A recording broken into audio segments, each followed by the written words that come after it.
lugune ewuh aya ing pambudi anggonku bakal matur ana ngrasaning sang penemban Begawan Jayeng Sabda jalaran Boma Nrakasura kuwi wis duwe pacangan utawa duwe bojo ya kuwi Yayi Hak Nyanawati mung bae penemban sawise dadi manten kelawan Yayi Hak Nyanawati nganti sakyahene aku durung bisa atut tegese Yayi Hak Nyanawati iki durung gelem ngladeni aku apa mestine wong wadon nyang wong lanang wingi bojoku paring dawuh utawa matur kelawan aku Hak Nyanawati kandha kelawan Boma Nrakasura dhewekne gelem ngladeni satataning wong wedok nyang wong lanang ning maton syarate kudu diwayuh tutawa aku kudu rabi meneh turta lehku rabi kuwi kudu karo putramu si Jayeng Resmi tak kira nek bab bondo donya lan mulyane anakmu wedok si Jayeng Resmi Boma Nrakasura ora bakal kekurangan mergo aku Ratu Gung Binatara bir bondo bir bandu bir bondo ki tegese sugih Raja Brana bir bandu sugih Wadyabala lan aku ingin saguh mulyane uripe anakmu wedok si Jayeng Resmi mula tekaku rene oleh ora oleh Jayeng Resmi anakmu wedok bakal dadekne bojoku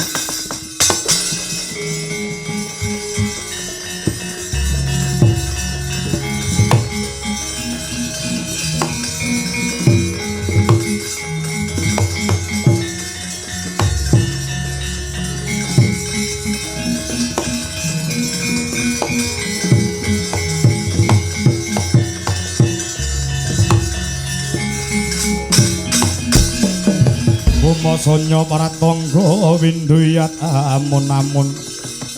luriku mampang amun-amun luriku mampang maletik mancolot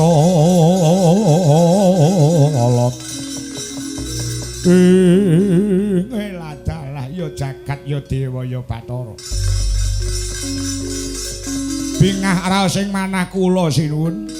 menawi paduka badhe malakrama dhumateng anak kula wedok pun Jayeng Resmi kudune rak ngono ning mangke rumiyin ewuh anggen kula badhe matur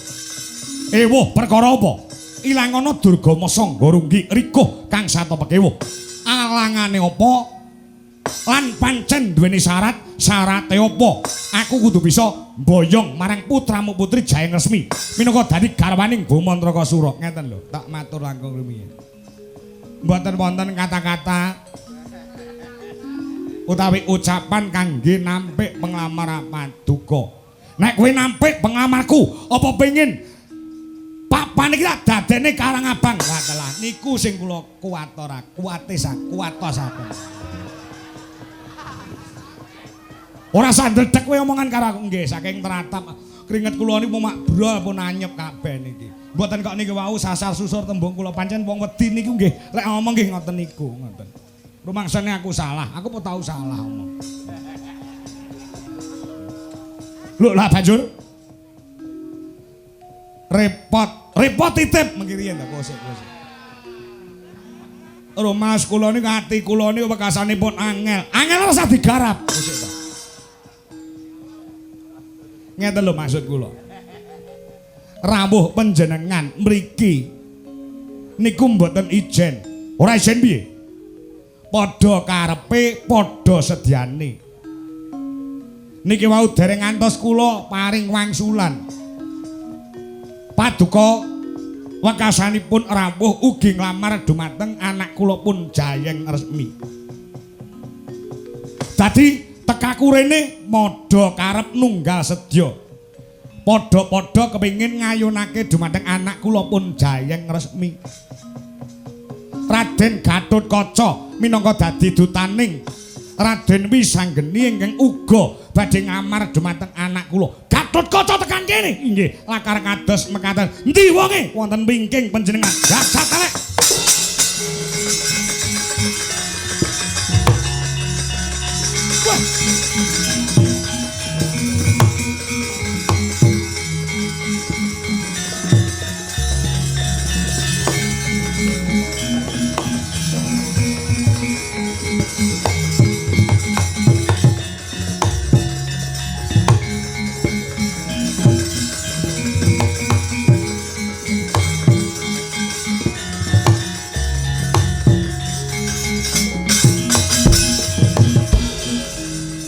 mangsud nariming kabudine kang den bawani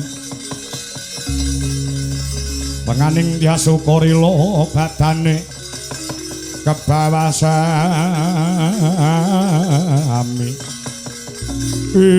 Gatotkaca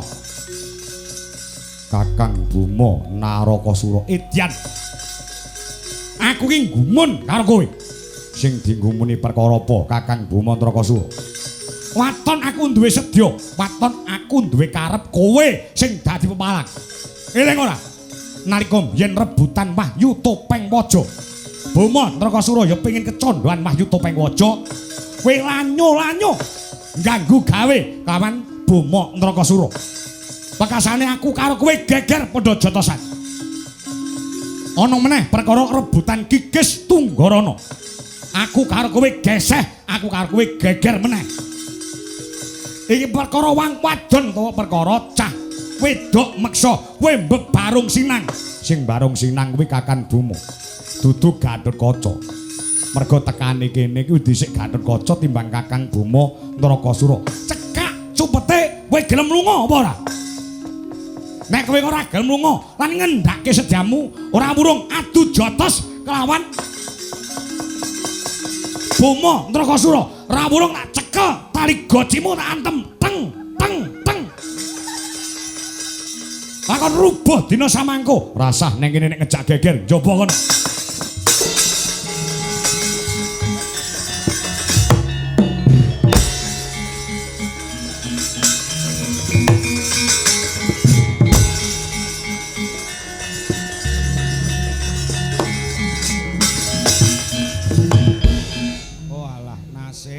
nasib teko ya bareng-bareng iki wis ora kena diselaki bakale pertapan Cemara Gading iki dadi papane wong jotosan papane wong Bandayuda geger meneh tak tineni kan biyen nganti saiki geger ning jagat iki mung perkara loro geger ning donya nganti jotosan nganti paten-patenan kuwi mung perkarane jalarane mung perkara loro mafil butun karo wama tahta butun geger ning donya perkara loro ya kuwi siji perkara weteng loro perkara ngesore weteng kuwi nang ngendi-ngendi meni dadekane geger sing jenenge perkara telu ki kok mesti ndadekake perkara harta tahta wanita lho harta tegese dhuwit utawa bondo donya tahta tegese kelungguhan utawa kursi wanita ki tegese wong wedok telung perkara ki kok rumangsaku ndadekake punjering perkara geger ana ing jagat harta tahta wanita nek cara tembunge sing alus rukmi kursi karo putri Rukmi kursi karo putri nek tembunge ngrancang kene sing gampang ditampa dhuwit dingklik karo teman wanita lho kuwi mesti ndadekne geger piye nduk iki lakon kaya ngene